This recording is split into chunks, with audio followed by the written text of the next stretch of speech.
Se abre la sesión y tiene la palabra el secretario general del Instituto Teológico y del Instituto de Ciencias de la Familia, don Bernardo Pérez Andreu.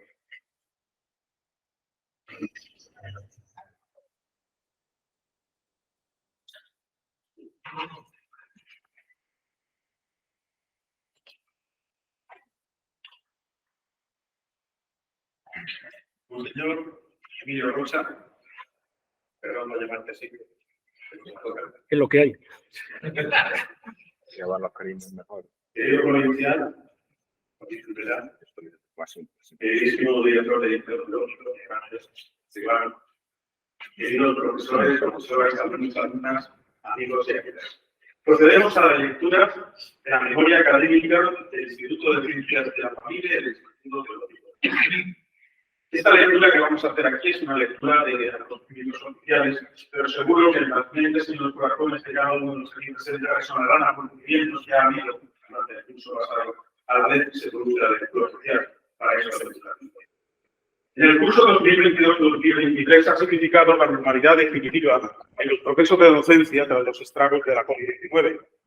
Se ha impartido toda la docencia presencial prevista, supliendo las ausencias causadas aún por la enfermedad, por docencia virtual puntual para alumnado y profesorado que ha sido requerido. Tras varios años de experiencia en este tipo de docencia, podemos decir que se ha asentado definitivamente, pudiendo impartir seminarios, cursos especiales y conferencias mediante esta práctica docente que ya desde el Dicasterio de Educación Católica ha sido aprobada y permitida.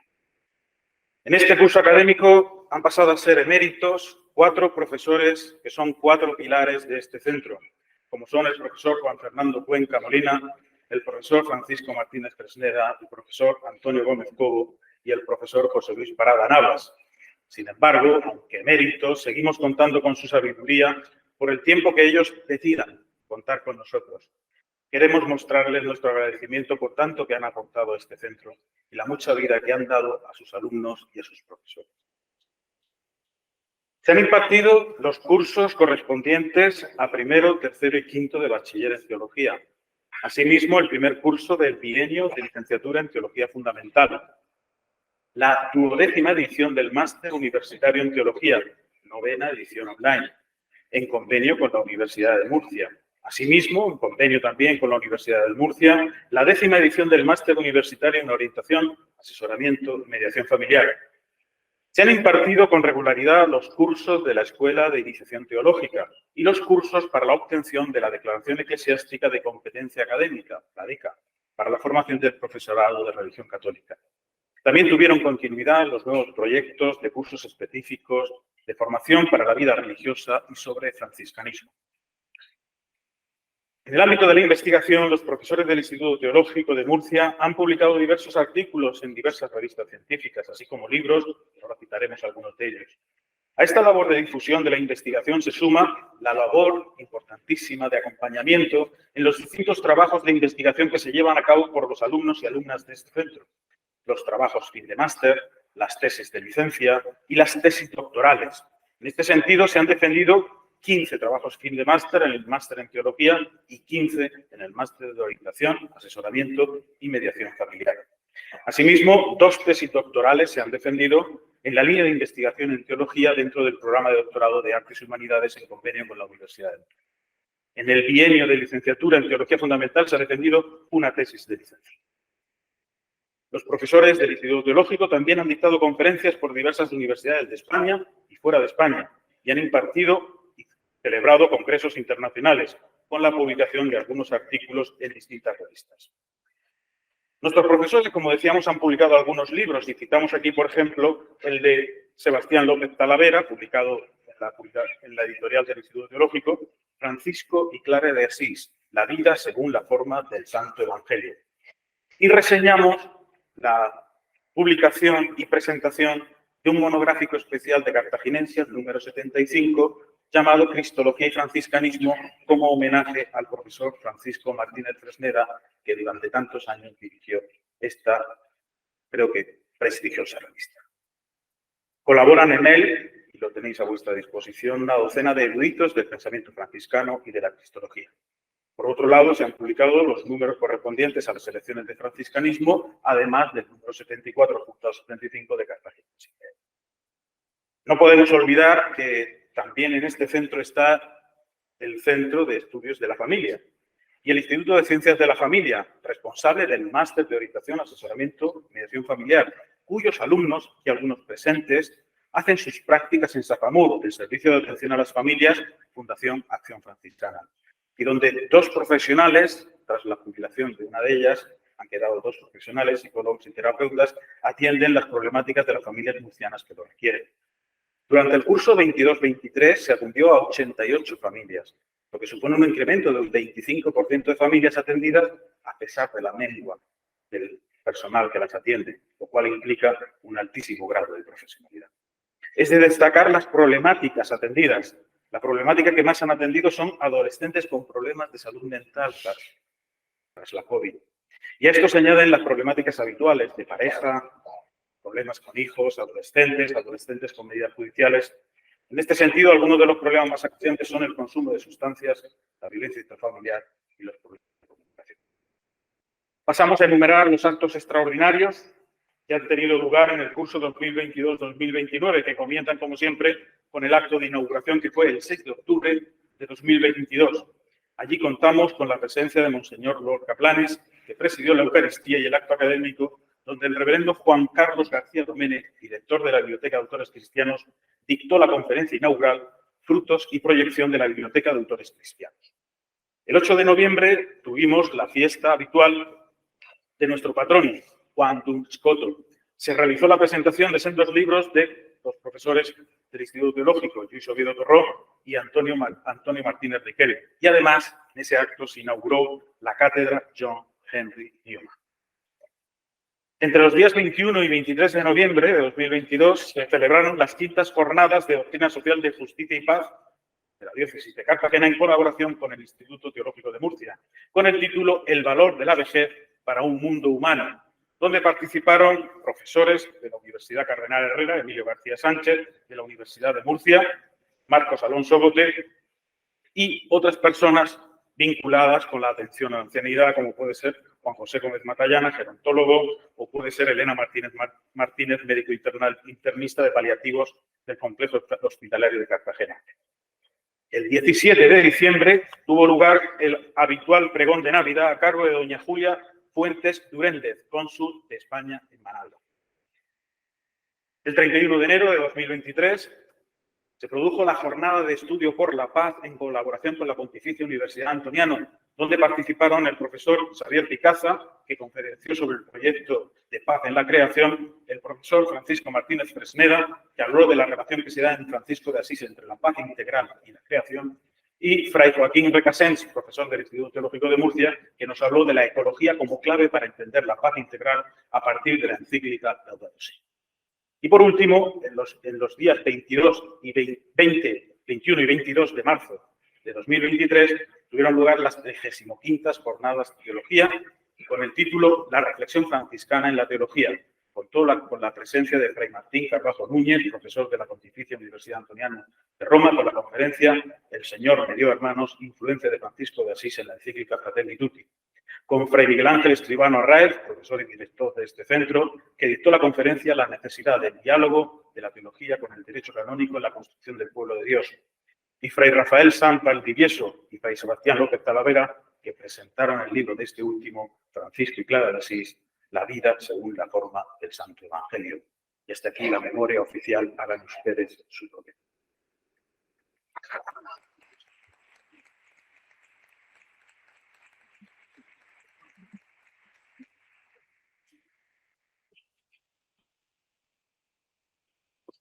Tiene la palabra el profesor Rafael Sanz Valdivieso para presentarme a mí.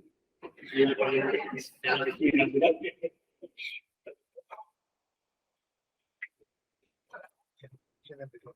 Entiendo el micro. Muy querido y cercano hermano, señor arzobispo de Tánger, Fray Emilio Rocha Grande, muy reverendo padre provincial y egregio director del instituto. Presentar a alguien con el que se ha convivido desde hace tantos años y se ha compartido lugares y tiempos y frías regiones es un poco difícil porque para mí los datos que voy a decir son muy evidentes, los hemos compartido. Pero conviene decirlo para que los que nos oigan arriba y abajo den un poco de cuenta de lo que ahora vamos a oír y a escuchar de él. Desde el 7 de febrero de 2023, es decir, este año en curso, el Santo Padre Francisco nombró a Fray Emilio Rocha Grande, franciscano, arzobispo de Tánger, con este lema en su escudo, Caritas Christi Urget Nos.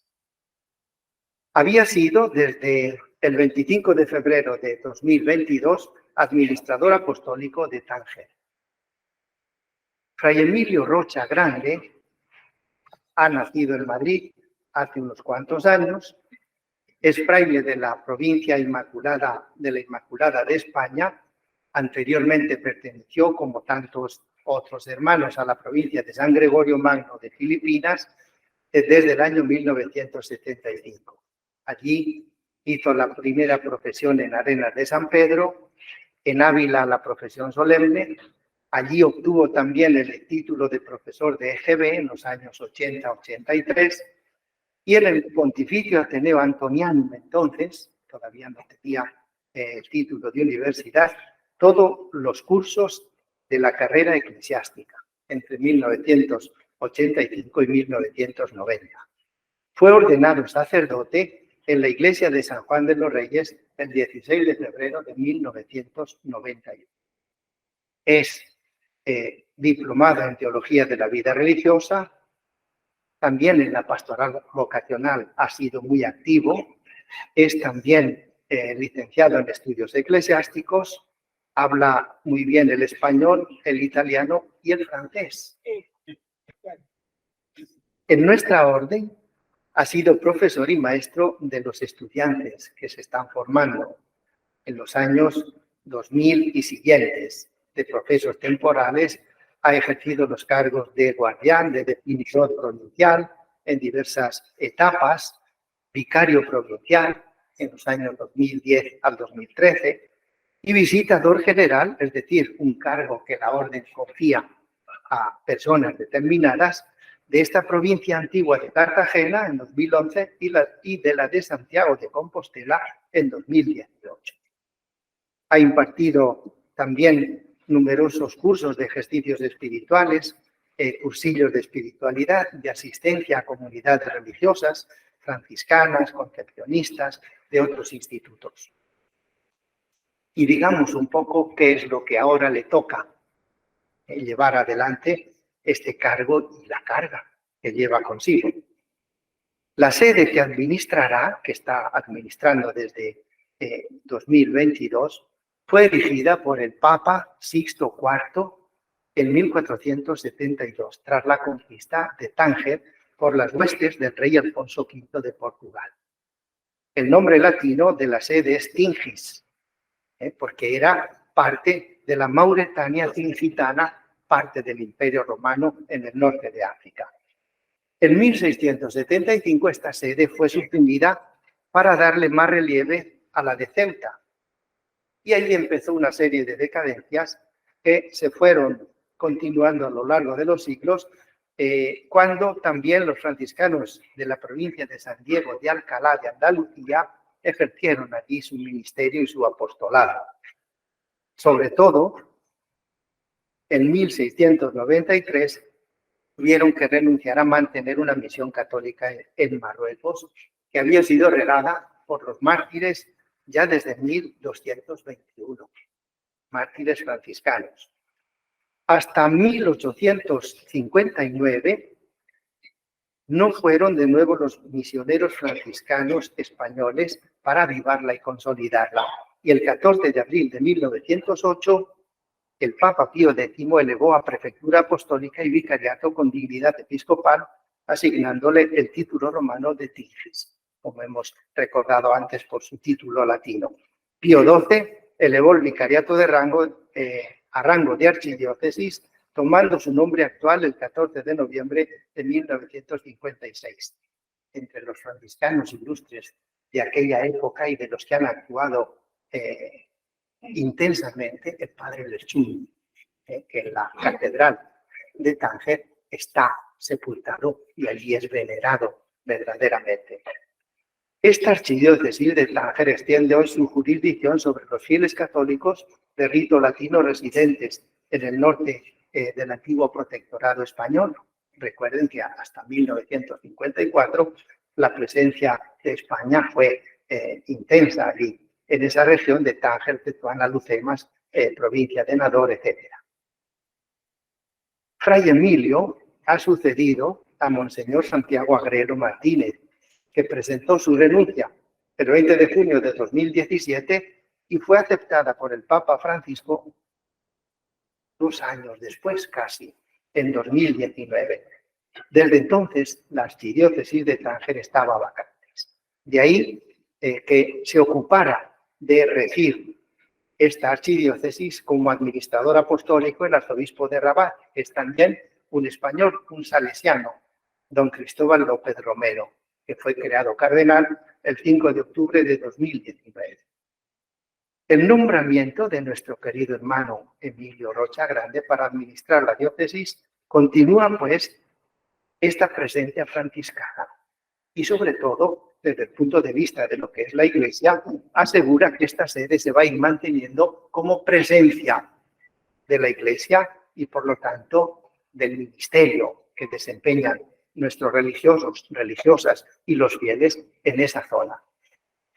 Una persona importante de esta diócesis fue el después cardenal Fray Carlos Amigo Vallejo, que llegó a la sede de Sevilla después de estar durante 6 años en la archidiócesis de Tánger.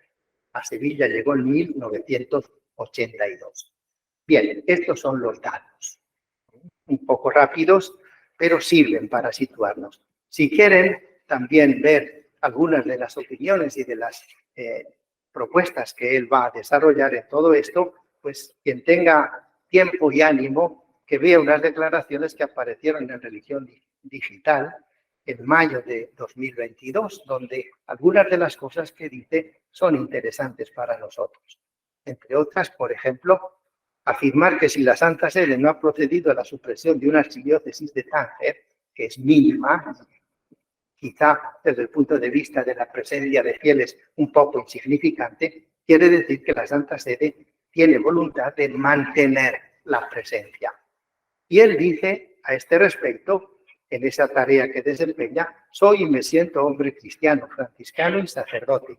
Cada una de estas 4 palabras se interrelaciona con las demás para constituir la identidad personal.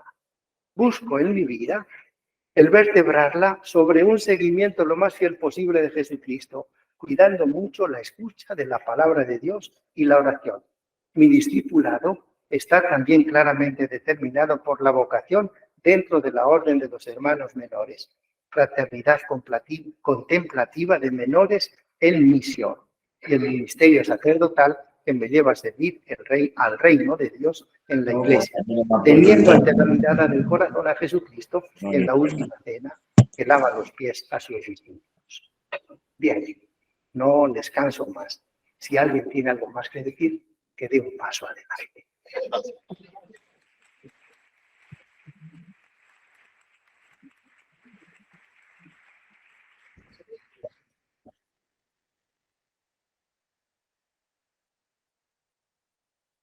Pues gracias, Rafa. Te puede más el cariño y la pasión que la objetividad, pero bueno, muy honrado. Pues yo no sé que Rafa les ha cansado, pero a lo mejor yo sí que les canso un poquito, espero que no mucho. Las primeras líneas que yo tenía que decir ya las ha dicho él sobre la historia, por lo tanto eso lo dejamos ahí colocado porque lo ha hecho mucho mejor de lo que lo hubiera hecho yo como buen experto en la historia. Sí decir que la realidad de la iglesia que está en Marruecos, que es una iglesia que existe, porque a veces nos preguntan, al cardenal de Rabat le gusta mucho comentar eso, pero bueno, ¿hay iglesia en Marruecos? Pues sí, desde mucho tiempo. Pero ahora mismo también existe. Es una iglesia pequeña, pero yo creo que tiene sus peculiaridades que la hacen particularmente importante en el contexto de la Iglesia Universal. Es verdad que numéricamente es una diócesis que se ha ido empequeñeciendo. Desde el principio, desde la independencia del país, la comunidad cristiana en Marruecos ha venido disminuyendo a medida que los europeos se fueron marchando. En la actualidad, el número de católicos que menciona el anuario pontificio para todo Marruecos es de 30.000, 27.000 para la diócesis de Rabat, que es inmensa, y unos 3.000 para la diócesis, que el Santo Padre me ha confiado guiar. 3.000, que es una parroquia de cualquier lugar. Es verdad que muy dispersos, porque Tánger son 25.000 kilómetros cuadrados, aproximadamente la extensión de la comunidad autónoma de Levante, de Valencia, pero pues muy alargada en la distancia. Entre Larache, que es la parte sur de la diócesis, y Nador, son en coche unas 11 horas. Por lo tanto, lleva su tiempo el intentar entrar en contacto con la realidad. Pero numéricamente es una realidad pequeña. Teniendo en cuenta además que Marruecos tiene en torno a 38 millones de habitantes. Tanto 30.000 habitantes entre 38 millones, ya saben a qué tocamos, a muy poco. La atención de la Iglesia en Marruecos, luego me centraré más en Tánger, pues tiene también una presencia muy significativa de sacerdotes, sobre todo en Rabat, diocesanos y religiosos en Tánger. Rabat tiene para 400.000 kilómetros cuadrados de diócesis, casi la extensión de la España peninsular. Él dice que si yo tuviera, o si Rabat fuera Roma, por ejemplo, pues yo tengo una parroquia en Venecia, otra en Nápoles, otra en Milán, cientos de kilómetros entre una parroquia y otra. Bueno, pues él tiene 51 sacerdotes y religiosos, 95 religiosas y 18 parroquias. La de Tánger, mucho más pequeña, tengo 7 parroquias, 18 sacerdotes y religiosos y 56 religiosas. Creo que hay otra diócesis en el mundo, como la de Tánger, que no tiene ningún sacerdote secular y ningún sacerdote incardinado en la diócesis. Son todos religiosos incardinados en sus propias congregaciones. Por lo tanto, yo tengo mucha autoridad, pero muy poco poder. Vamos a ver. Algo curioso en la Iglesia en Marruecos es que en nuestras comunidades parroquiales, en la Iglesia en general, hay más hombres que mujeres, más jóvenes que adultos y más negros que blancos. Es una iglesia muy joven de número, gracias sobre todo a más negros que blancos, que se está rejuveneciendo muchísimo por la migración subsahariana. Mucha de ellas regular, son estudiantes que vienen becados por el gobierno de Marruecos para estudiar en las universidades marroquíes. Un buen número de ellos son católicos y se integran de una manera preciosa en la vida parroquial, en la vida de la diócesis. Y son los que ahora mismo constituyen el núcleo más importante en nuestras celebraciones festivas, porque el reto es intentar recuperar a los europeos, a los occidentales católicos, que se han ido desvinculando de la Iglesia por diversos motivos que no vienen aquí al caso y que ahora hay que intentar recuperarlos. Bueno, pues ¿cómo es esta iglesia que está en Marruecos? tomo algunas ideas que, por lo menos el título del cardenal Cristóbal, que como buen salesiano es muy pedagógico también para presentar las cosas. Rafa decía que es una iglesia insignificante, y es verdad, pero es una iglesia insignificante, pero significativa. Insignificante porque lo acabamos de decir, su número es muy reducido. Pero para quienes allí en Marruecos o fuera se desaniman porque los números son pequeños, y yo creo que corremos esa suerte todos, en mayor o menor medida, ahora mismo en la iglesia los números disminuyen, nos viene bien recordar algunas palabras del Papa Francisco en la visita que hizo a Marruecos en 2019. Allí el Santo Padre dice: el problema no es ser pocos, sino ser insignificantes, convertirse en una sal que ya no tiene sabor de evangelio. Este es el problema. O en una luz que ya no ilumina. Creo que la preocupación surge cuando a nosotros, cristianos, nos abruma pensar que solo podemos ser significativos si somos la masa y si ocupamos todos los espacios. Vosotros, nos dice la Iglesia en Marruecos, sabéis bien que la vida se juega en la capacidad que tengamos de ser fermento allí donde nos encontremos y con quien nos encontremos. Por tanto, Iglesia insignificante en sus números, pero significativa. Sabemos bien que llevamos en vasijas de barro un tesoro, que tenemos algo que decir, que aportar a la sociedad marroquí, que somos aquí, en Marruecos, y ahora un instrumento del reino de Dios. Tomando de nuevo palabras del Papa Francisco en ese discurso, Jesús no nos ha elegido y enviado para que seamos los más numerosos. Nos ha llamado para una misión. Nos ha puesto en la sociedad como esa pequeña cantidad de levadura, la levadura de las bienaventuranzas y el amor fraterno, donde todos como cristianos nos podemos encontrar para que su reino se haga presente. Y aquí, dice el Papa, me viene a la mente el consejo que dio San Francisco a sus frailes cuando los envió: id y predicad el Evangelio, si fuera necesario, también con las palabras. Por tanto, toda una predicación que no lleva palabras. Una iglesia insignificante, pero significativa, pero también una iglesia muy católica, en el sentido etimológico de la palabra y también en el sentido teológico, y de comunión para todos. Los católicos que formamos la iglesia que peregrina en Marruecos, pocos, y procedemos de más de 100 países diferentes. Por tanto, es una iglesia ciertamente universal, católica, procedentes de los 5 continentes. Mostrar al mundo marroquí y más allá que es posible vivir en comunión entre nosotros, siendo tan distintos, ya es un auténtico reto y un regalo que podemos ofrecer, porque somos expresión del misterio de la Trinidad, donde la máxima de la distinción se realiza en la máxima de la comunión, o la mayor comunión. Por tanto, una comunión en la diversidad. Para que os hagáis una idea, en el obispado de Tánger hay en una zona, una comunidad de franciscanos, 4 frailes de la custodia de Marruecos. Uno de Croacia, otro de Perú, otro de Congo y el otro de Polonia. Y esta es la realidad de nuestra iglesia diocesana. Comunidades todas ellas internacionales. Las parroquias constituidas por personas de todo el mundo.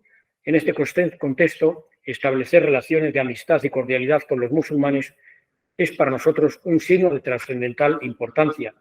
Con nuestra vida en Marruecos estamos diciendo a todos que musulmanes y católicos podemos vivir como amigos, más aún como hermanos, cuando muchos se empeñan en conducir la historia por la senda del enfrentamiento, el conflicto y la guerra.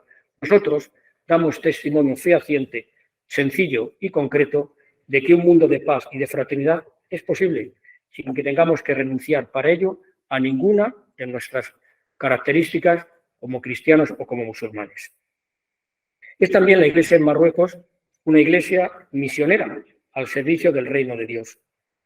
El Papa nos recordaba en Rabat: nuestra misión de bautizados, de sacerdotes, de consagrados, no está determinada principalmente por el número o por la cantidad de espacios que se ocupan, sino por la capacidad que se tiene de generar y suscitar transformación, estupor y compasión, por el modo en el que vivamos como discípulos de Jesús junto a aquellos con quienes compartimos lo cotidiano, las alegrías, los dolores, los sufrimientos, las esperanzas.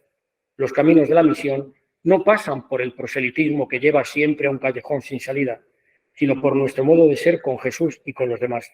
Recordamos, dice el Papa, las palabras de Benedicto XVI. La Iglesia crece no por proselitismo, sino por atracción y por testimonio. En este sentido, los católicos, la Iglesia en Marruecos no quiere ser una Iglesia autorreferencial, sino una Iglesia abierta y volcada al exterior, en salida hacia los otros, para comunicarles con la vida y la palabra la buena noticia que por gracia hemos recibido como don. No trabajamos para la Iglesia ni por la Iglesia, sino que como Iglesia trabajamos al servicio del reino de Dios y del Dios del reino. El objetivo es acrecentar el reino. La Iglesia es el medio, el instrumento. Jesús nos invita a caminar como constructores del reino, sintiéndonos en fraternidad, hombres y mujeres tan diversos. Una Iglesia de extranjeros, pero no extranjera. Al igual que la palabra de Dios se hizo carne y habitó entre nosotros, así también la Iglesia que peregrina en Marruecos quiere estar encarnada en el pueblo marroquí y puesta a su servicio. El gran servicio que la Iglesia está llamada a ofrecer a la humanidad y que nosotros prestamos en Marruecos de manera particularmente elocuente es el de ser testigos de Cristo, ni más ni menos. Testigos del amor de Dios a través de nuestra vida en comunión y de nuestra vida de oración. Nos repetimos constantemente que los cristianos en Marruecos somos orantes en medio de un pueblo de orantes. Ofrecemos además con talante evangélico, es decir, cuidando no se debilite ni devalúe nuestra identidad cristiana, otros pequeños servicios, que son las actividades sociales y de promoción humana, caritativas, de las que somos responsables. Las escuelas, la diócesis de Rabat tiene 15 escuelas católicas con 12.000 alumnos, el 99% musulmanes, los centros de salud, los centros socioculturales y de promoción de la mujer, particularmente numerosos en la archidiócesis de Tánger, las bibliotecas, la atención a las madres gestantes y en los primeros meses del alumbramiento, el cuidado de los niños de la calle, etcétera. Y muy particularmente, como algo significativo en la diócesis de Tánger, la atención a los migrantes. Tánger es el tapón de África. La migración atraviesa buena parte del África negra, llega a Tánger y allí se encuentra, aparte de las vallas, el Mediterráneo y enfrente a 15 kilómetros Europa. Bueno, pues por Tánger en diversos momentos, por la diócesis han pasado y pasan muchísimos migrantes. Actualmente en nuestra diócesis se atiende de manera fehaciente y con medios, bueno, pues lo que tenemos unos 10.000 migrantes al año. En la Delegación Diocesana de Migraciones que fundó hace ya 13 años Monseñor Santiago Agrelo y que sigue trabajando intensamente. Pues en Marruecos la inmensa mayoría de los cristianos y prácticamente todos los agentes de pastoral somos extranjeros. No hay, de hecho, oficialmente ningún marroquí cristiano. No se puede ser cristiano y marroquí al mismo tiempo. Luego hablamos de eso.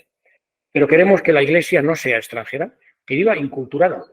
Hacemos el esfuerzo por conocer la cultura, por empaparnos de las tradiciones, por compartir el día a día la vida de nuestros vecinos marroquíes y en la medida en que la salud y la cabeza da, pues los más jóvenes, a mí se me pasó el arroz ya para eso, aprenden darilla, que es una lengua pues bastante complicadita, no solamente por cómo se escribe, sino por cómo se pronuncia. Y es la que habla el pueblo marroquí ordinariamente. Intentamos estar ahí presentes en medio de ellos y cuando no es posible con la lengua que ellos hablan, bueno, pues con el francés nos defendemos bastante bien y sobre todo el lenguaje de los gestos. El a compartir con ellos las fiestas familiares, las fiestas de fin del Ramadán, la fiesta del Cordero, donde pues una guardería, por ejemplo, de las religiosas de Jesús María, con las niñas y niños de la guardería y con un grupo de adolescentes que tienen confiadas por el Tribunal de Tutelar de Menores, con lo cual hablamos de la confianza del gobierno marroquí en la Iglesia, pues bueno, ellas mismas se dedican a sacrificar el Cordero con bastante arte. Por tanto, extranjera la Iglesia, perdón, de extranjeros, pero no extranjera. Una Iglesia de diálogo y encuentro. Los cristianos, ojalá sea así en todo lugar, en Marruecos lo percibimos, no tenemos enemigos. Posiblemente serán otros quienes se sientan enemigos nuestros, pero nosotros no tenemos enemigos. Los musulmanes, la mayoría inmensa de la población, de los que diferimos en muchas cosas, los vemos como amigos y como hermanos. Quienes formamos la Iglesia que peregrina en Marruecos, queremos salir a su encuentro, al de los musulmanes, para establecer un diálogo que comienza por la cordialidad en la convivencia, propia de la vida cotidiana, continúa por el trabajo conjunto, el servicio a las grandes causas en las que coincidimos, la justicia, la paz, el respeto a la vida, el cuidado de la creación, y culmina en mantener momentos, encuentros, en que oramos. Y oramos sobre todo, hay que decirlo allí en Tánger, bueno, pues con los sufíes, la línea más mística del Islam, con los que encontramos hasta un lenguaje muy semejante. Cuando vamos adentrándonos en la experiencia mística, se van, bueno, pues perdiendo muchos confines que en la dogmática están mucho más firmes. Y se puede orar, ¿verdad? Sí se puede orar juntos. Pues bien, el diálogo es una realidad teológica y bien fundada, no una moda, no una ocurrencia, nos recordaba el Papa Francisco, pero también lo dice ya el Papa Pablo VI en la encíclica Ecclesiam Suam, cuando afirma con rotundidad: la Iglesia debe ir hacia el diálogo, un diálogo con el mundo en que le toca vivir. La Iglesia se hace palabra, la Iglesia se hace mensaje, la Iglesia se hace conversación. Necesitamos vitalmente adentrarnos además por sendas de comunicación, de diálogo. Y el diálogo no es repetición de monólogos. Yo creo que los españoles nos cuesta mucho dialogar. Soltamos lo nuestro, él nos suelta, el interlocutor lo suyo, pero nos cuesta entrar en esta actitud de acoger, de entrar en el misterio de la persona con la que hablamos. Bueno, pues en Marruecos intentamos hacerlo en el día a día, sabiendo que llevamos a Jesús en nuestra vida, no tanto en nuestras palabras. Por eso quizá en todo el norte de África un icono precioso que ilumina nuestro vivir cotidiano es el de la visitación. María, que va a visitar a su prima Isabel, va con Cristo en su seno, Isabel tiene a Juan en el suyo, se encuentran las dos mujeres y más allá de lo que dicen o hacen, los niños vibran de gozo. Hay una evangelización, un anuncio de la buena noticia sin palabras, con los gestos. Queremos vivirlo así en la iglesia que peregrina en todo el norte de África y en Marruecos. Una iglesia samaritana. A semejanza del buen samaritano, quienes formamos la iglesia en Marruecos queremos pararnos en el camino, al lado de quienes están caídos en los márgenes de la sociedad, los marginados, de quienes sufren, de los que afrontan una soledad no deseada ni buscada, de quienes se ven sometidos a malos tratos, de quienes carecen de vivienda o moran en estructuras infrahumanas, de quienes están forzosamente fuera de sus países por motivos políticos, bélicos, económicos, religiosos. No tenemos, ni lo pretendemos, soluciones o respuestas para todas las carencias, pero sí queremos abrir nuestro corazón y nuestras manos para escuchar, acoger, cuidar, acompañar y abrir desde ahí nuestra fe cristiana a quienes nos escuchan, ofreciendo horizontes de esperanza. Nuestro esfuerzo se dirige por medio de obras concretas a conjugar con nuestros hermanos marroquíes las palabras que el Papa Francisco propone a toda la Iglesia para el mundo de la migración: acoger, proteger, promover e integrar. Centrándome ya en la diócesis de Tánger, pues la obra de Buen Samaritano se dirige al mundo de la salud, con dispensarios, una escuela para niños sordomudos que llevan unas religiosas franciscanas, centros de acogida para minusválidos psíquicos profundos, franciscanos de la Cruz Blanca, casas de acogida para mujeres subsaharianas embarazadas y primeros meses después de dar a luz, carmelitas Vedruna y misioneros de la Caridad de la Madre Teresa, guarderías para familias pobres en zonas socialmente deprimidas, religiosas de Jesús María, hijas de la Caridad, centros de alfabetización de adultos en los que trabajan trinitarios, javerianos y también la diócesis en su conjunto. Estos centros Lerchundi, centrados fundamentalmente en el aprendizaje de idiomas, pero abiertos últimamente a informática, música, teatro, escuelas de corte y confección que nos pueden parecer extrañas, pero que son vitales ahora mismo todavía para la mujer marroquí. En Tánger tenemos unas cuantas escuelas de corte y confección que, por una parte, preparan para el trabajo a estas mujeres, dándoles una cierta independencia económica, aprovechando la cantidad de empresas de textil que se han deslocalizado de España y están situadas en el norte de Marruecos, atraídas también por el puerto de Tánger Med, que facilita muchísimo las comunicaciones. Estas mujeres se pueden integrar en el mundo laboral y además encuentran en estas escuelas un lugar precioso para socialización. La mujer marroquí vive todavía muy dentro de casa y salir a estas escuelas y encontrarse con otras mujeres les permite entrar en un diálogo que es, yo creo, también sanador a nivel psicológico.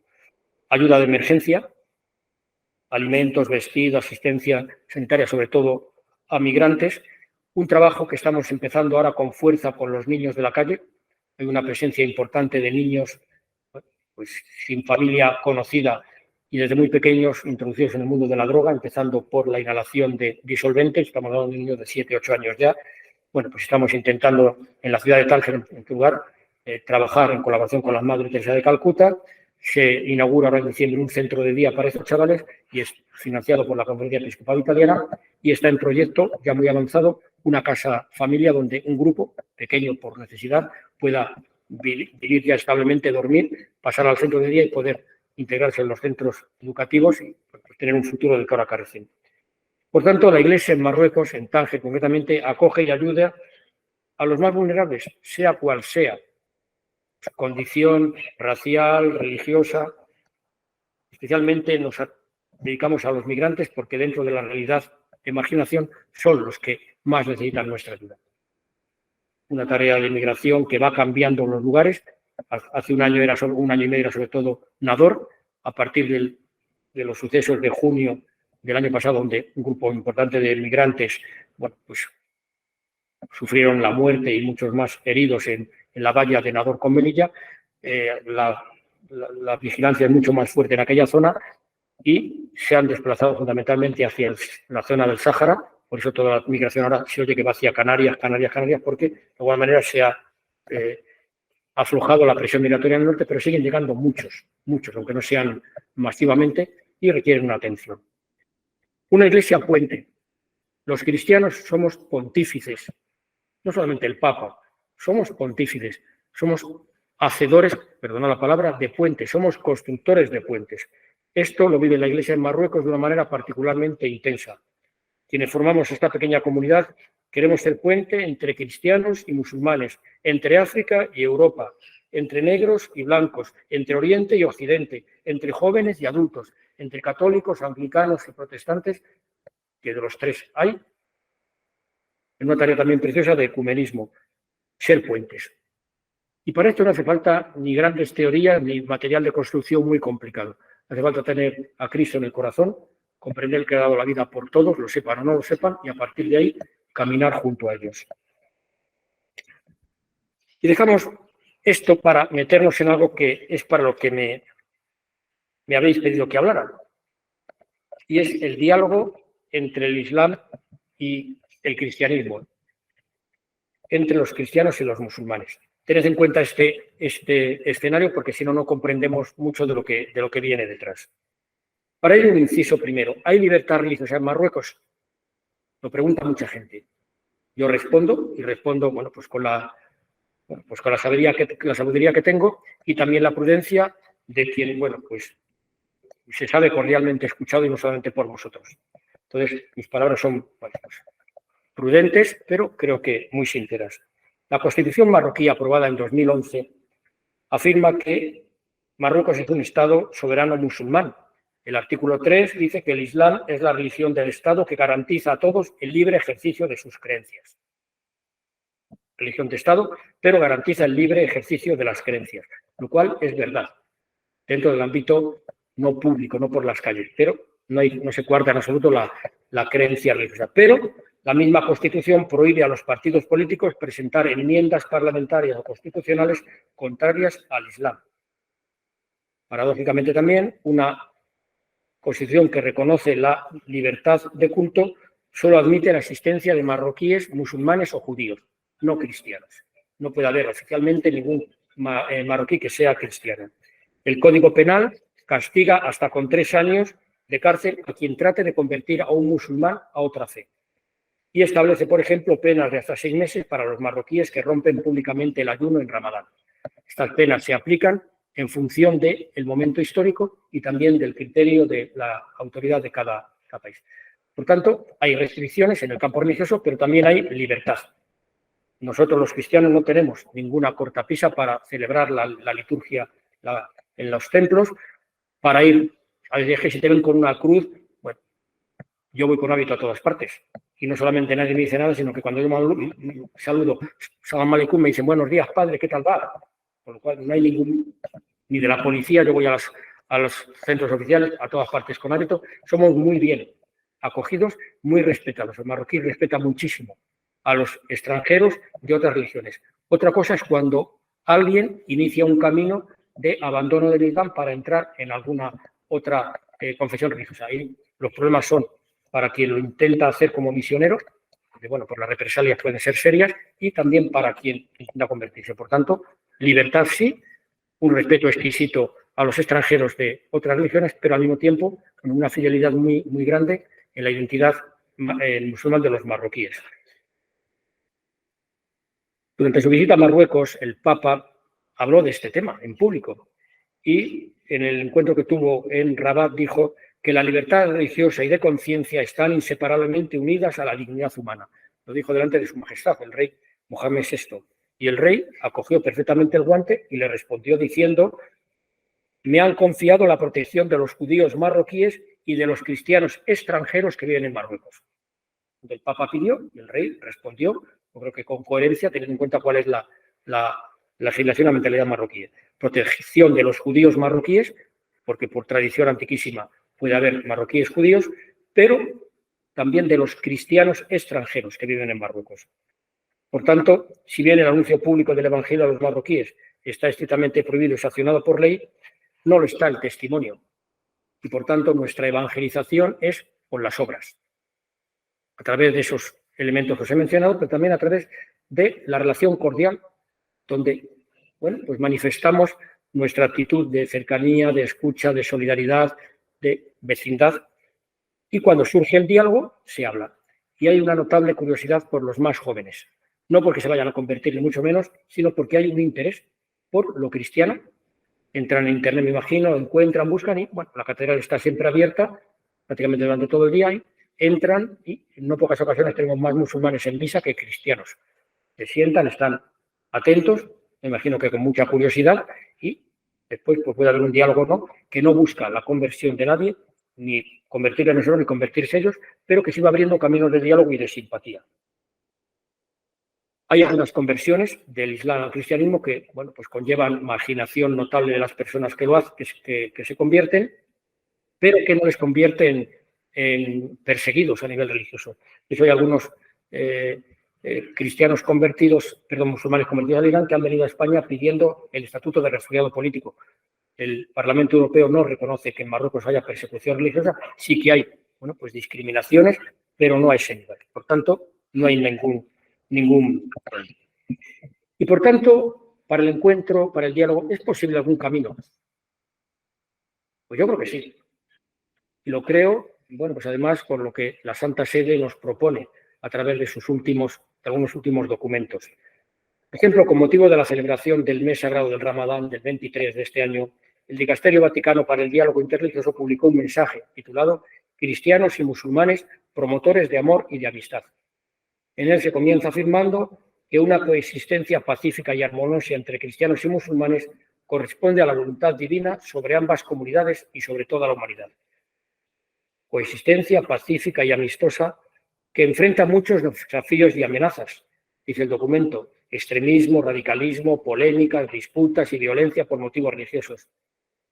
Amenazas alimentadas por una cultura de odio, pero que no quebrantan para nada los lazos que nos unen a cristianos y musulmanes.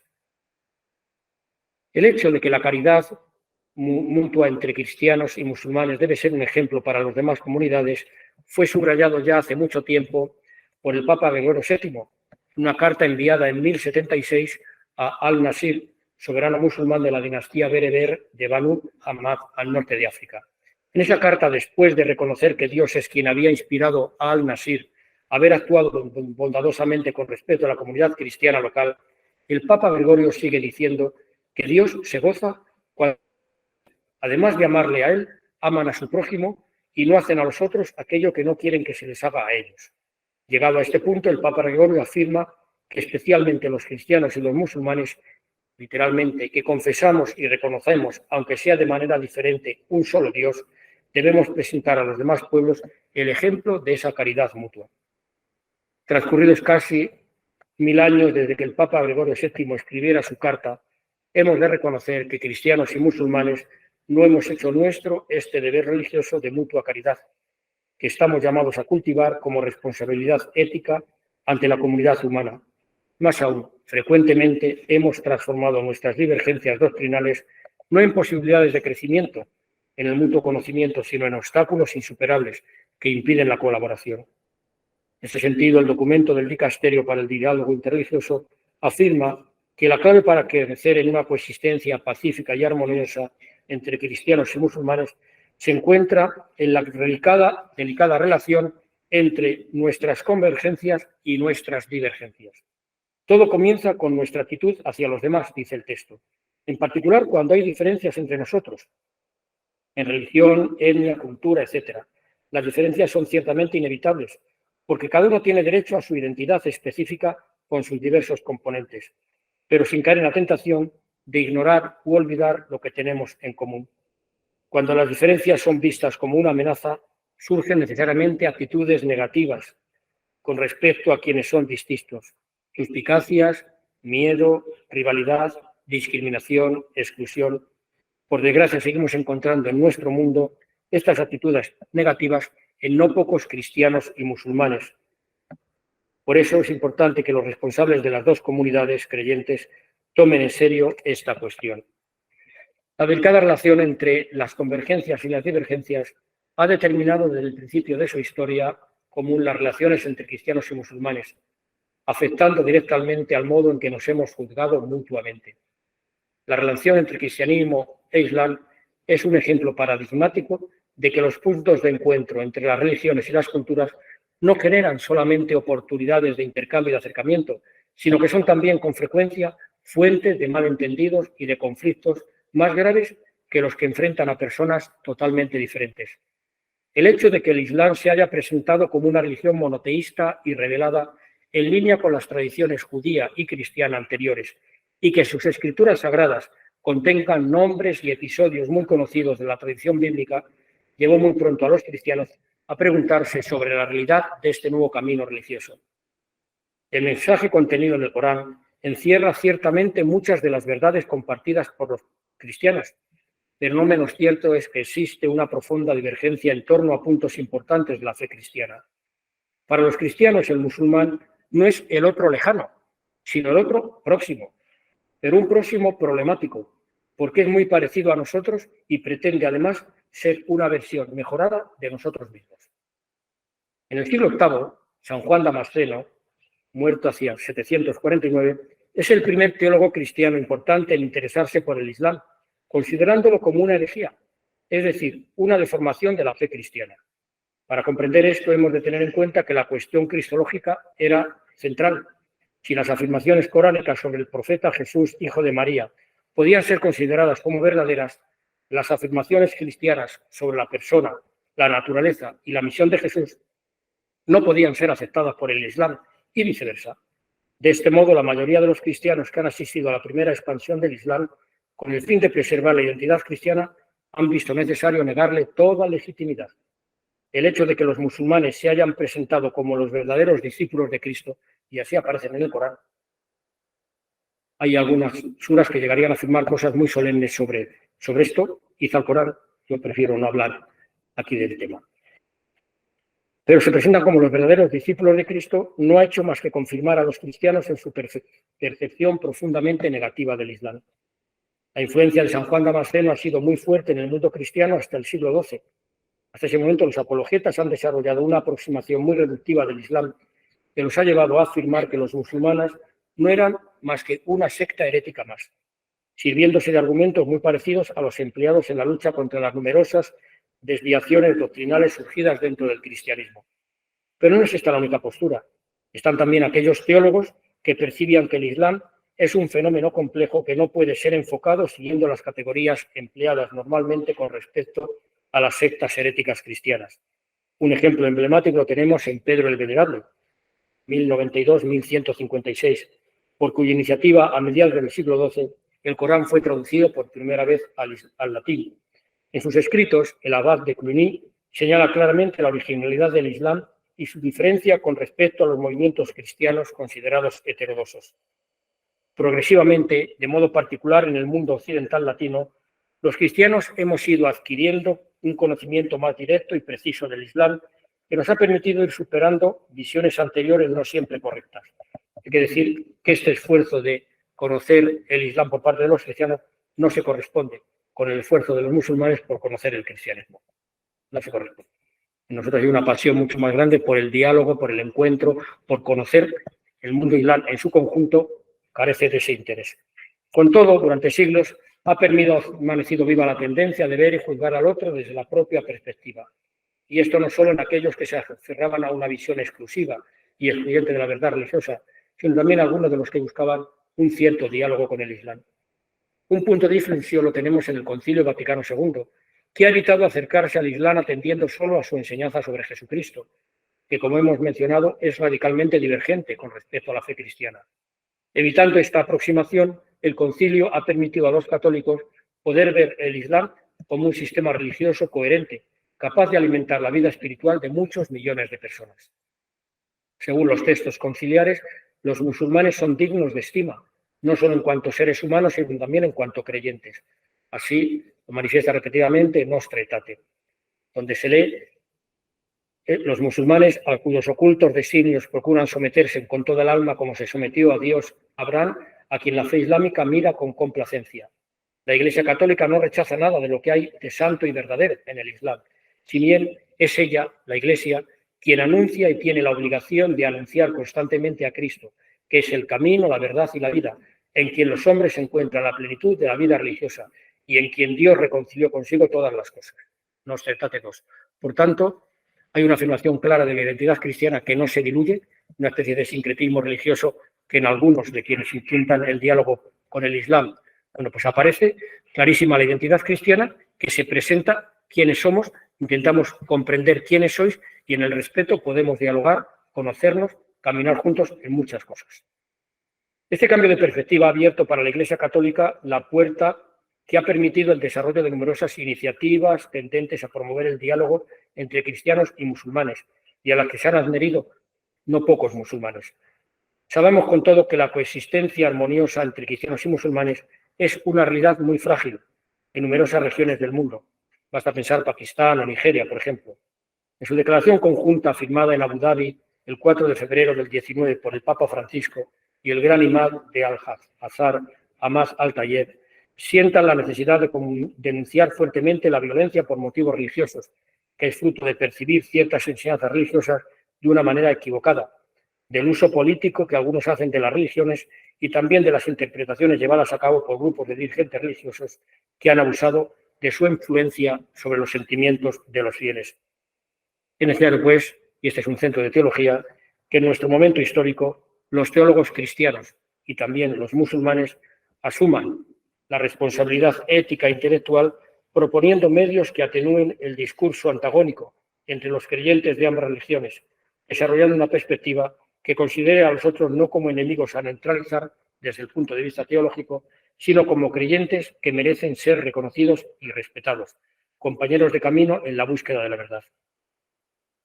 Termino citando unos puntos que pertenecen a un libro, Orientaciones para un diálogo entre cristianos y musulmanes, de Maurice Bogan, en el que un capítulo él presenta algunos puntos nucleares de la fe musulmana con los que los cristianos podemos entrar perfectamente en diálogo.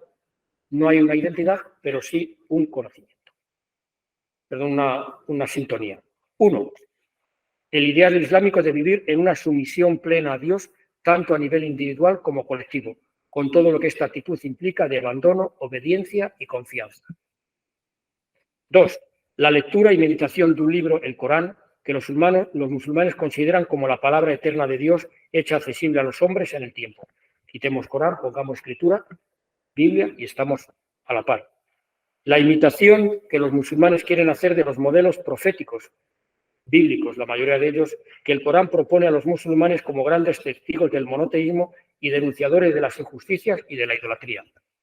Los leemos frecuentísimamente en las celebraciones de la Eucaristía.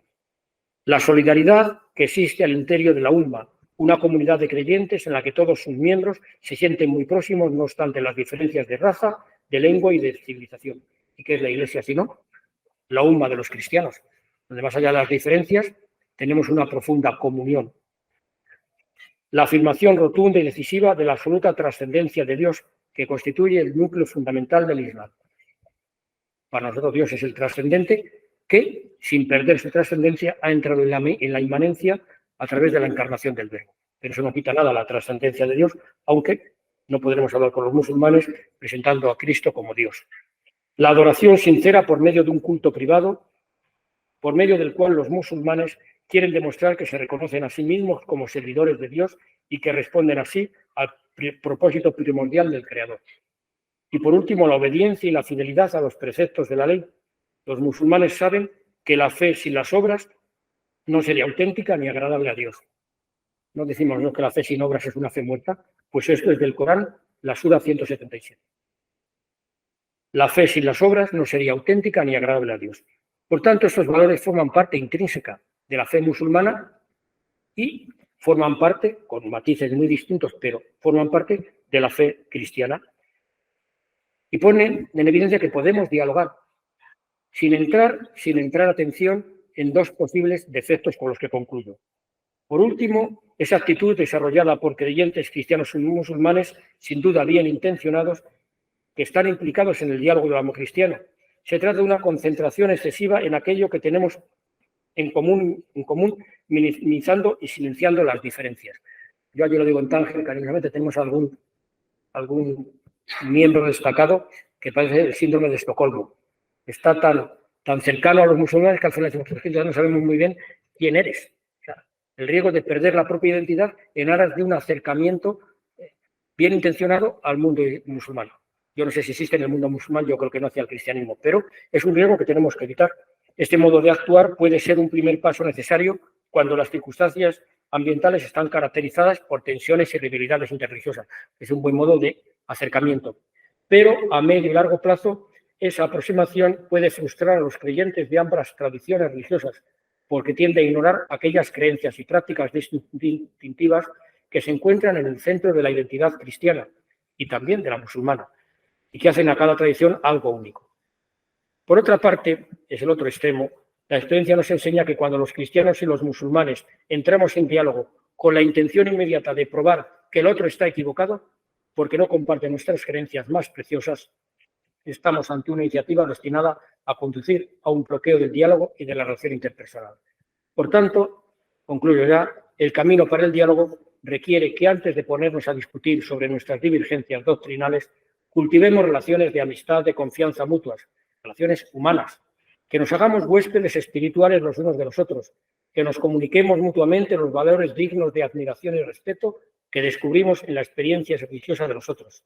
Este ejercicio puede sentar la base sobre la que construir una cultura del encuentro, en la que se podrá edificar la coexistencia pacífica y amistosa que Dios desea para las dos comunidades creyentes, llamada a ser además modelo de fraternidad para la entera humanidad.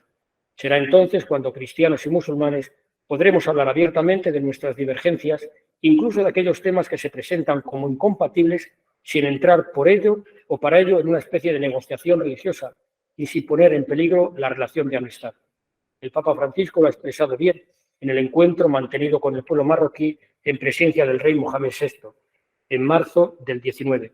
Dice el Papa Francisco, se trata de descubrir y acoger al otro en la peculiaridad de su fe y de enriquecerse mutuamente con las diferencias, en una relación marcada por la benevolencia y la búsqueda de lo que podemos realizar juntos.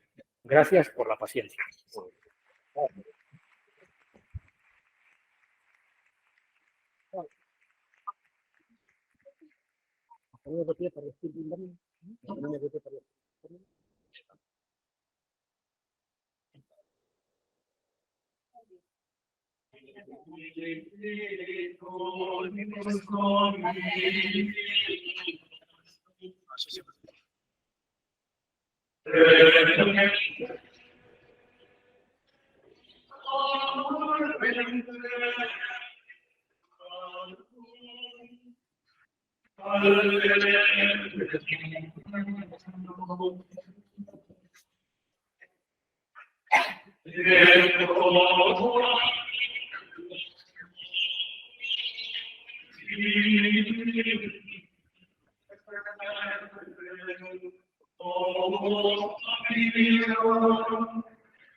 A continuación, tiene la palabra el secretario general.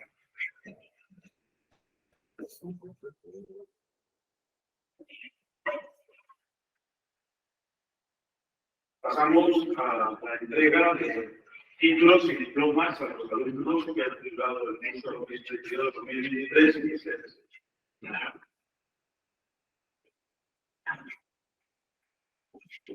tenemos entrega del título de licenciado en Filología Fundamental, Ana María Martínez Delgado, reconocido. Ana María Martínez Delgado, sí.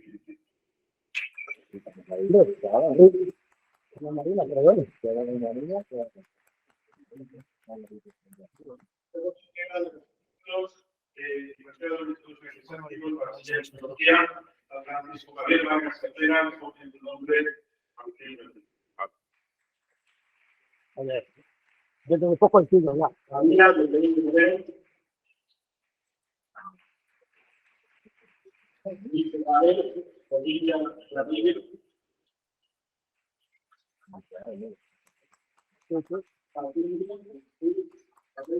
Qué grande eres. Qué grande. Pedro Javier, Caraz, Diario.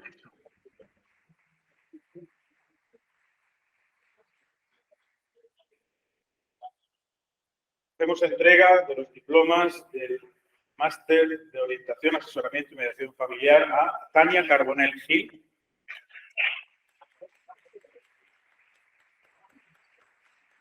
Tamara Meca Martínez. Patricia García Alcázar.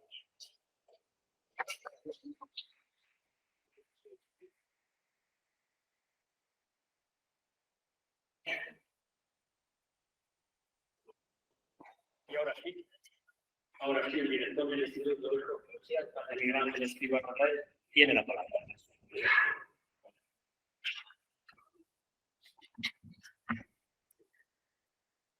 Pues muchas gracias, Fray Emilio Rocha, arzobispo de Tánger, al padre ministro provincial por su presencia entre nosotros y a todos profesores y alumnos que estáis aquí esta tarde. Siempre lo digo, pero es que cada vez que empezamos un nuevo curso es como si empezáramos algo nuevo cada año, con la misma ilusión y con el mismo deseo de empezar y de avanzar en lo que estamos haciendo, que es el estudio de la teología franciscana. En este tiempo de guerras en el que la sociedad parece que está loca, en el que parece que todos tenemos que enfrentarnos unos a otros, ya no con guerras, sino en la misma división, en la misma calle, no se puede hablar si no te peleas con el otro, el estudio de la teología se hace cada día más necesario y siempre desde este espíritu franciscano, como nos ha señalado Fray Emilio, es el espíritu que hace que el diálogo se haga presente. El estudio no es solo cumplir una carrera, cumplir unos estudios, sino sobre todo crear una base de diálogo entre culturas y sobre todo para que encuentre el mundo, encuentre ese lugar de encuentro y se haga posible, se haga real. Para el cristiano y el franciscano en particular, no puede quedarse anclado en el dolor que produce la impotencia, sino que el camino es el símbolo que hay una vida que vivir y sobre todo en nuestro centro de estudios, que hay una teología que aprender para compartir y dialogar en nuestra sociedad y sobre todo en nuestra iglesia. En estas fechas en las que se está celebrando el sínodo de la sinodalidad, sí que debemos darnos cuenta que nuestra iglesia no es excluyente ni debe dar bandazos de un sitio a otro, sino que la iglesia somos todos y todos la construimos. Para ello es necesario que la formación sea ese bastión donde cada uno se forme y dé pautas para ese diálogo. De ahí que en nuestro centro se formen laicos, se formen religiosos y religiosas y se formen sacerdotes de diversas diócesis, lo cual muestra la necesidad que tenemos de responder y sobre todo de decir una palabra serena y cierta. Desde los orígenes, este centro buscó ser el lugar de formación de la vida religiosa de la diócesis de Cartagena y así lo lleva realizando, formando a religiosos y religiosas de diversas congregaciones. Y hoy, en esta tarde, aprovecho para saludar a la hermana María Carmen Hernández, vicaria regional de España y Portugal de las Hermanas de la Virgen María del Monte Carmelo, que la señalo porque todos los años están enviando hermanas a formarse y eso es enriquecedor y eso es algo que muestra que la vida religiosa está viva y que desea formarse. Unido a esto, tenemos que tener en cuenta otro elemento importante, que no es solamente la vida religiosa activa, sino la invitación y la recogida de esa invitación que se hizo a la vida contemplativa, ¿no? Y ahí destacamos los estudios de las clarisas de Algezares y las clarisas de la comunidad de Yin, y también de las hermanas concepcionistas, también de Algezares. Todas ellas han abierto un camino de formación y crecimiento en sus comunidades monacales, y eso es enriquecedor para cada una de ellas, dentro de la dificultad y del esfuerzo que esto supone. Todos los estudiantes que inician sus estudios acaban llenándose del espíritu y la teología franciscana, la cual muestra la cercanía con el mundo universitario y civil de nuestra sociedad. Y por ello a todos les pido que para este curso haya siempre una mayor implicación. El centro es de todos nosotros y el esfuerzo en el estudio y en el testimonio de vida no debe tener límites. De ahí que el deseo de saber no tenga límites. En definitiva, el esfuerzo, la reflexión y la oración serán el resultado de la excelencia que no alcanza al centro, sino a quienes en él se forman y quienes en él dan clase. Pero esta esperanza de un alumnado que realice su propia reflexión solo se podrá hacer realidad desde la presencia de un profesorado implicado en la enseñanza de la filosofía y la teología. Y tengo la absoluta certeza que el profesorado del Instituto Teológico está implicado en la realidad de enseñar, por ser buenos profesores y además porque buscan la importancia de la reflexión teológica y filosófica que nace de la escuela franciscana, que invita a que la reflexión no solo sea teórica, sino que busque el lugar de la teología en la realidad social y eclesial que nos rodea. Este año, como gracias a Dios está pasando los últimos años, tenemos nuevos profesores que se han ido incorporando. Ahora mismo hemos dado el título a Ana Marina Martínez Delgado, que se incorpora como profesora en este centro, y que han estudiado en nuestro centro y, por lo tanto, muestran la implicación de la vida religiosa, sacerdotal y laical con el mundo del pensamiento teológico franciscano.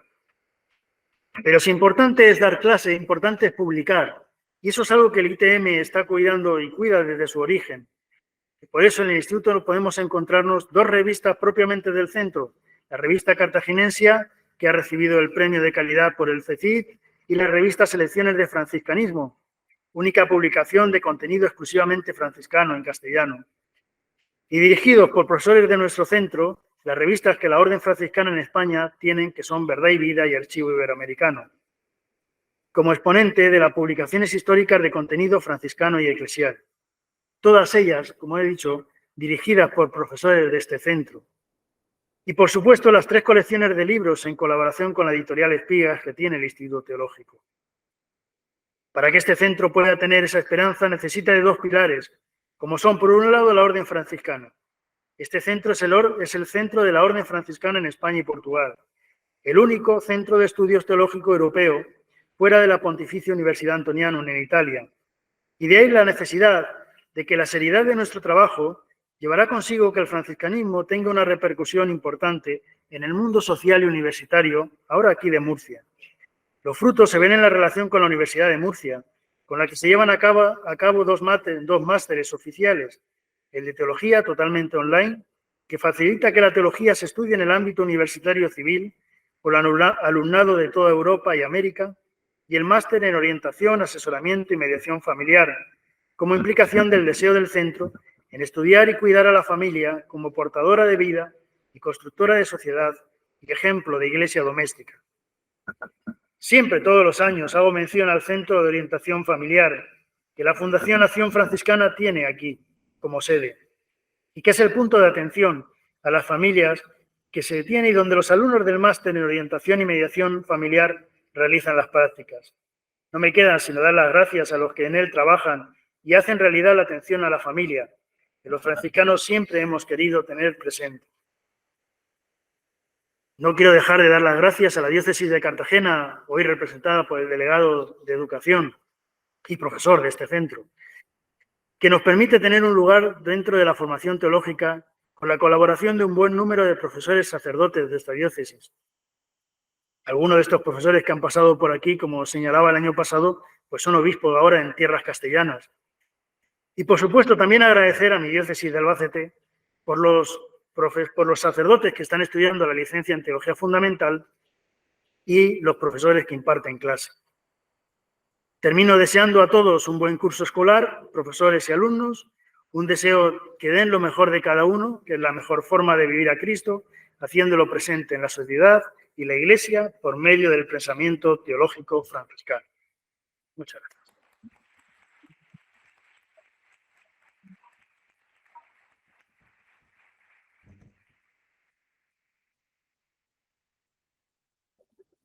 Tiene la palabra el padre Joaquín Zurera Ribón, ministro provincial de la provincia franciscana de la Inmaculada.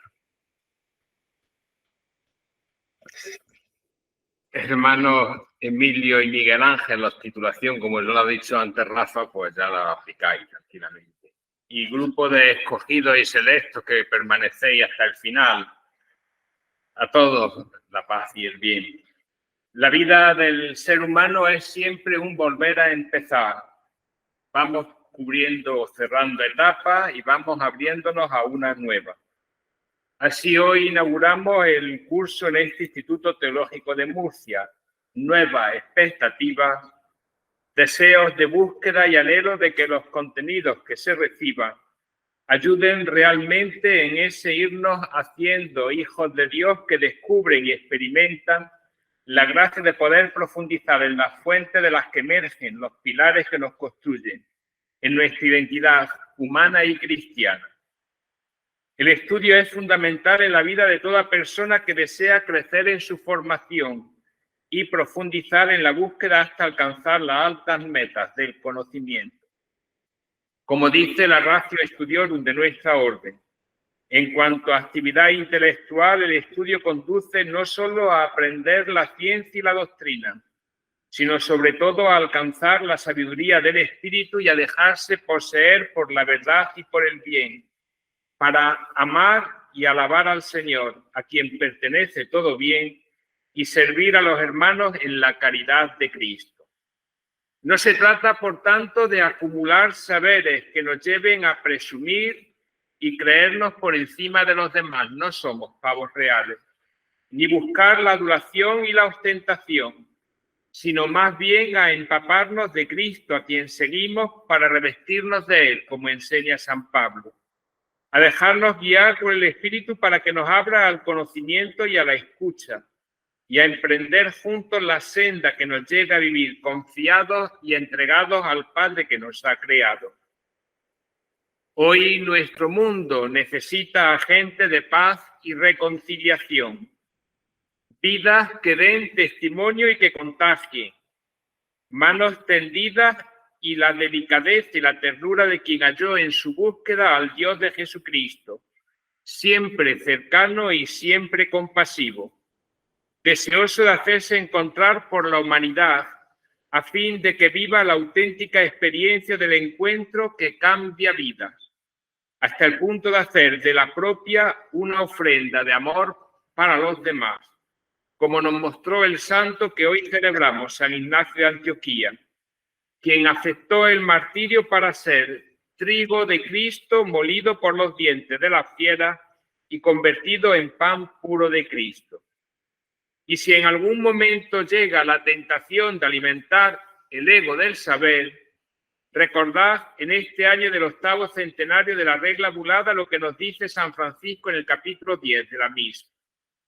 Amonesto y exhorto en el Señor Jesucristo a los hermanos a que se guarden de toda soberbia, vanagloria, envidia, avaricia, preocupación y afán de este mundo, difamación y murmuración.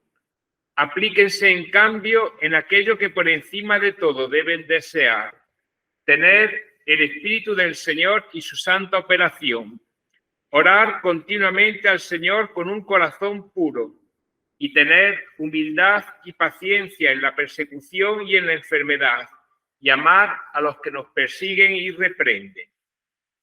Porque un saber que nos lleve a mirar por encima del hombro, a despreciar y a entrar en una disputa para alcanzar primeros puestos, no es evangelio ni es fruto del evangelio. Es precisamente ese Espíritu del Señor y su santa operación la que hace posible que las enseñanzas recibidas se traduzcan en vidas entusiasmadas, apasionadas y convertidas a quien es el Señor de todo. Agradezco al señor obispo don José Manuel y en su nombre al delegado de Educación de la diócesis, según he oído, no sabía yo el término, pero muy bien, por la buena acogida y dispensa a nuestro centro en el que en su aula se nutren de sacerdotes y seglares que buscan profundizar y crecer en su formación, con una comunión de carisma y haciendo visible el rostro de la Iglesia, diversa y a la vez caminando como una única familia. Agradezco asimismo a Fray Emilio Rocha, arzobispo de Tánger, sus palabras y su estar de hermano y de pastor de una iglesia menor en medio del mundo musulmán. La tarea para todos es aprender del misterio de la encarnación, acoger al Dios que viene a nosotros para darlo a luz a través de nuestras obras, el único evangelio que para muchos de los que pasan a nuestro lado, donde más que grande elocuencia y términos ilegibles, necesitan testimonios que certifiquen la validez de la experiencia de Dios. A todos los que formáis esta bella comunidad, profesores, sacerdotes, religiosos y laicos, no bajéis la guardia. Seguid profundizando y dejándoos guiar por la luz del Espíritu. Dedicad tiempo a la lectura, al estudio, a la reflexión, sin apagar el espíritu de oración, para descubrir entre los libros o a través de las tecnologías, porque algunos profesores están a kilómetros de distancia, la buena nueva que ansía el mundo y así ser testigos con vuestra vivencia de la fe. Que tengáis un buen curso, que se forjen lazos de hermandad y se viva el gran tesoro de ser familia que comparte, vive y celebra el don recibido de lo alto. A todos, feliz curso y el resto que lo diga el jefe.